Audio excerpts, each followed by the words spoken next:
स्वागत है आपका स्टूडेंट क्वेस्ट में। मैं बीके मौर्य प्रस्तुत हुआ हूँ एक नए वीडियो के साथ।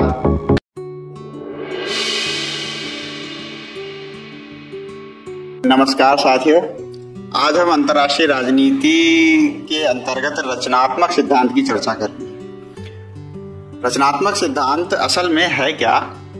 ये 1980 के दशक में इसका विकास हुआ था।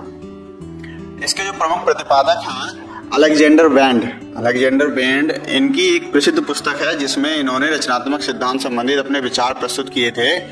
उस पुस्तक का नाम है anarchy what state make of it. ये 1992 में प्रकाशित हुई थी। इनकी एक और पुस्तक है फेमस, इसका नाम है social theory of international politics. ये 1999 में प्रकाशित हुई थी। इस प्रकार इन्होंने अपने विचारों को संकलित करके रचनात्मक सिद्धांत या कंस्ट्रक्टिविज्म थ्योरी का विकास किया, जब उसका प्रतिपादन किया।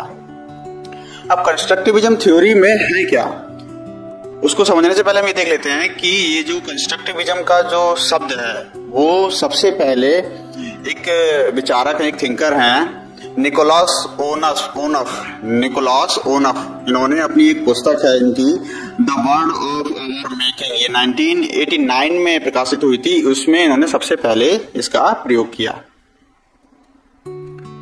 कंस्ट्रक्टिविज्म में राज्य एवं सरकार मानव निर्मित संस्था है, यह माना जाता है।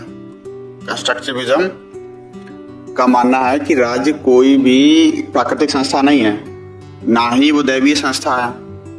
राज्य एक मानव निर्मित संस्था है और सरकार भी मानव निर्मित संस्था है। इसीलिए राज्यों के बीच जो संघर्ष है ना, उसको हम समाप्त कर सकते हैं। अंतर्राष्ट्रीय स्तर पर जो राज्यों के बीच संघर्ष है उसको समाप्त करके शांति स्थापित की जा सकती है। संरचनावादियों का कहना है कि कोई भी बाह्य सत्ता या शक्ति, कोई भी बाह्य, किसी भी रूप से बाह्य चीज वस्तुनिष्ठ और सामाजिक यथार्थ नहीं होता। कोई बाह्य वस्तुनिष्ठ एवं सामाजिक यथार्थ नहीं होता। क्या होता है फिर? सामाजिक और राजनीतिक विश्व भौतिक भी नहीं है। मतलब सामाजिक, भौतिक का मतलब होता है जिसको हम देख सकते हैं, स्पर्श कर सकते हैं, वो सारी चीजें वो भौतिक में आती हैं। मतलब सामाजिक चीजों को हम स्पर्श नहीं कर सकते, उनको वो एक विचार के रूप में होती हैं। ऐसा ही राजनीतिक विश्व जो भी है वो विचार के रूप में है। राज्य का कॉन्सेप्ट है, राज्य को हम छू नहीं सकते, वो विचार है, इसलिए ये भौतिक नहीं है। बल्कि ये क्या है? ये मानवीय चेतना का विषय है। मनुष्य ने अपनी चेतना में इसको डेवलप किया है और इसीलिए कहते हैं, इसकी तुलना सौरमंडल से करते हैं। जैसे सौरमंडल हमारा एक स्वतंत्र सत्ता रखता है, वैसे राजनीतिक जो व्यवस्था है या सरकार है या वैश्विक व्यवस्था है वो स्वतंत्र सत्ता नहीं रखती है, बल्कि वह लोगों के परस्पर चेतना के परिणाम स्वरूप उसका विकास होता है। तो इसलिए बेंडर, जो अलेक्जेंडर बेंडर हैं, उनकी रचनात्मक सिद्धांत को सामाजिक रचनावाद भी कहा जाता है। और सामाजिक रचनावाद जो हम कहते हैं, और उनकी एक बहुत प्रसिद्ध कथन भी है कि पहचान हितों का आधार होती है। मतलब identities are basis of interest. तो जो पहचान होती है ना, वो हमारे जो हित क्या है उसके अनुसार निर्धारित होती है, उसी से हमारी पहचान की जाती है। अब संरचनावादियों ने अंतर्राष्ट्रीय व्यवस्था का स्वायत्त नहीं है। उन्होंने माना कि अंतर्राष्ट्रीय जो व्यवस्था है वो स्वायत्त नहीं है। स्वायत्त क्यों नहीं है? क्योंकि जब राज्य मानव निर्मित है तो अंतर्राष्ट्रीय व्यवस्था ही मानव निर्मित होगी। जब मानव निर्मित है और वो भौतिक नहीं है तो स्वायत्तता उसकी कैसे हो जाएगी? जैसे स्वायत्त हमारे सौरमंडल से उनकी तुलना की थी कि सौरमंडल एक स्वायत्त संस्था है, वो स्वतंत्र है। तो ऐसे अंतर्राष्ट्रीय व्यवस्था स्वतंत्र नहीं है। वो क्या है? मानव का वैचारिक और बौद्धिक निर्माण है। मानव का वैचारिक और बौद्धिक निर्माण है। इसीलिए जैसे जैसे मानव के विचारों में परिवर्तन होता है, वैसे वैसे ही अंतर्राष्ट्रीय व्यवस्था और संबंधों में भी परिवर्तन होता रहता है। जैसे एक समय में यूरोपीय यूनियन के अस्तित्व को हम कोई कल्पना नहीं कर सकता था कि जब प्रथम विश्व युद्ध और द्वितीय विश्व युद्ध हुआ था, उसका गढ़ ही यूरोप रहा था। राष्ट्रों में सीमा को लेके इतना ज्यादा विवाद होता था, इतना ज्यादा संघर्ष लड़े गए, इतना ज्यादा लड़ाई लड़ी गई।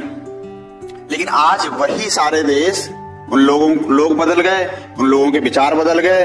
तो जैसी लोगों की चेतना बदली, वैसे ही वहां की अर्थव्यवस्था और अंतर्राष्ट्रीय संबंध आपस में बदल गए और आज शेंजन वीजा जैसी सुविधा है कि एक बार आप जाइए और बॉर्डरलेस, मतलब दो देशों के बीच में कब आप ट्रांजेक्शन कर जाएंगे, एक देश से दूसरे देश में कब एंटर कर जाएंगे पता ही नहीं लगता। वहाँ सीमाएं है ही नहीं, एक देश का नागरिक दूसरे देश में काम करने भी जाता है।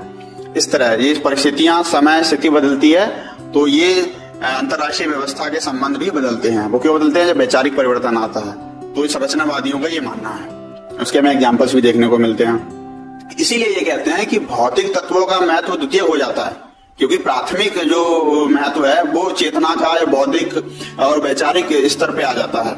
जो भौतिक तत्व है वो द्वितीय हो जाते हैं। और इसलिए इनका कहना है कि राष्ट्र हो या राष्ट्रवाद हो या राष्ट्रीय पहचान हो या सामाजिक संरचनाएं हो, इनका निर्माण जो होता है वो देश अर्थात स्थान और काल अर्थात समय के अनुसार होता है। देश काल के अनुसार होता है, समय और स्थान के अनुसार होता है उनका निर्माण। जैसे एक समय पर यूरोपीय यूनियन की कल्पना नहीं की जा सकती थी, लेकिन आज वो उसी जगह पर उसका एग्जिस्टेंस भी है। इसी तरह से हम आगे ये संरचनावादी सिद्धांतकार कहते हैं कि समाज में जो संघर्ष का जो मूल कारण है, जो युद्ध होते हैं या संघर्ष होते हैं अंतर्राष्ट्रीय स्तर पर या सामाजिक स्तर पर जो भी संघर्ष होते हैं, उसका मूल कारण है केवल और केवल संचार या बौद्धिक विचार विमर्श का अभाव। मतलब या तो उसमें प्रॉपर कम्युनिकेशन नहीं हुआ है या बौद्धिक विचार विमर्श नहीं हुआ है कि आखिर ये चीज संघर्ष हुआ तो क्यों हुआ, इसके पीछे कारण क्या था, इसको कैसे हम सुधार सकते हैं, क्या क्या चीजें हमें बदलनी होंगी जिससे ये संघर्ष ना हो। ये बौद्धिक विचार विमर्श जो होना था वो नहीं हुआ, और जो दूसरा पक्ष है उस तक अपने विचारों को नहीं पहुंचाएगा। इसीलिए केवल और केवल संघर्ष होता है। संघर्ष का मूल कारण भी यही है, संचार का ना होना और बौद्धिक विचार विमर्श का ना होना।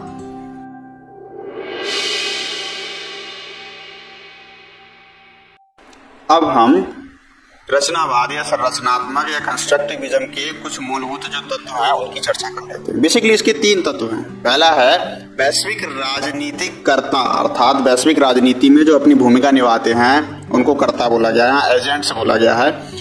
उनके आपसी विचारों और मानकों व मूल्यों द्वारा निर्देशित होती है।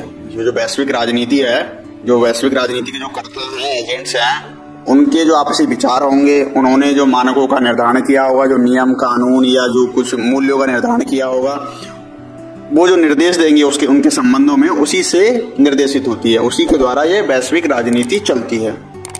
दूसरा इनका कहना है कि जो मानकीय या विचारात्मक संरचनाएं हैं वो निर्माणकारी हैं। मतलब वो एक ऐसी संरचना का निर्माण करती हैं, एक ऐसे मानकों का निर्माण करती हैं जिससे ये पहचान हो सके कि किसी के हित क्या है।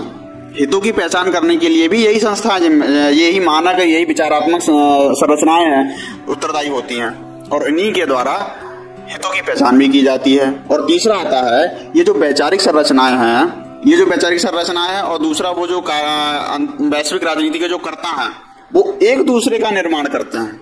मतलब वैश्विक राजनीति के कर्ता मूल्यों का, मानकों का, संरचनाओं का निर्माण करते हैं, और वो संरचनाएं जो मानक बन जाते हैं आगे चल के वही मानकों के आधार पर अंतर्राष्ट्रीय कर्ताओं का निर्धारण किया जाता है। तो इस तरह से ये दो बेसिकली हैं, और तीसरा जो तत्व है वो इन दोनों को बैलेंस करता है। इसीलिए वर्तमान समय में संरचनावाद का महत्व बहुत बढ़ गया है, क्योंकि इस तरह की संस्थाएं, इस तरह के कर्ताओं की जरूरत है अंतर्राष्ट्रीय स्तर पर। जैसे संयुक्त राष्ट्र संघ हो गया या और भी इस तरह की जो बॉडीज हैं, इनकी हमें बहुत जरूरत है। इनको चलाने वाले लोगों की बहुत जरूरत है इस तरह से, जिससे कि जो वर्तमान समय के जो संघर्ष है इनको सुलझाया जा सके।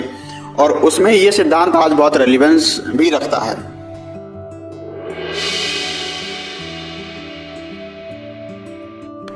अब हम ये देख लेते हैं कि जो रचनावादी विचारक हैं, कंस्ट्रक्टिविज्म के जो विचारक हैं, उन्होंने विभिन्न विचारधाराओं के बारे में क्या कहा है। कंस्ट्रक्टिविज्म के जो विचारक हैं उन्होंने उदारवादी जो उपागम है या उदारवादी विचारक हैं उनकी कड़ी आलोचना करी है। क्योंकि उदारवादियों का कहना था कि वो आर्थिक महत्व ज्यादा देते थे, कि आर्थिक संबंध बनाइए, व्यापार करिए, इसके द्वारा अंतर्राष्ट्रीय स्तर पर एक व्यवस्था का निर्माण होगा, और भौतिक जो तत्व हैं उन पर उन्होंने जोर दिया था। जबकि कंस्ट्रक्टिविज्म ने इन सब चीजों को खारिज करते हुए विचारों पर अधिक जोर दिया। उदारवादियों का मानना था कि संघर्ष की समाप्ति आर्थिक और वैश्विक संरचना निर्माण करके की जा सकती है, लेकिन ये जो कंस्ट्रक्टिविज्म के विचारक हैं इन्होंने कहा कि नहीं, विचारों में बदलाव करके, व्यक्ति की चेतना में बदलाव करके ही हम अंतर्राष्ट्रीय स्तर पर शांति स्थापित कर सकते हैं, संघर्ष की समाप्ति कर सकते हैं। इसीलिए अंतर्राष्ट्रीय राजनीति के जो विचार एवं मूल्यों को महत्व ज्यादा देते हैं ये, और विश्व के परिवर्तन विचारों से संभव है और भौतिक आर्थिक रूप से नहीं संभव है। जो कि विश्व में जो परिवर्तन होगा वो विचारों के द्वारा ही संभव होगा। भौतिक या आर्थिक रूप से विचारों का विश्व का परिवर्तन नहीं किया जा सकता। सबसे पहले विचारों में परिवर्तन किया जाएगा, व्यक्ति की चेतना में परिवर्तन किया जाएगा, उसी के बाद ही विश्व में परिवर्तन आएगा। ये कहना है कंस्ट्रक्टिविज्म वालों का। वीडियो देखने के लिए धन्यवाद। आप सभी लोग हमारे चैनल को लाइक करें, शेयर करें, सब्सक्राइब करें और हमारी वेबसाइट भी है gsmantra.in, उसको भी एक बार विजिट करें।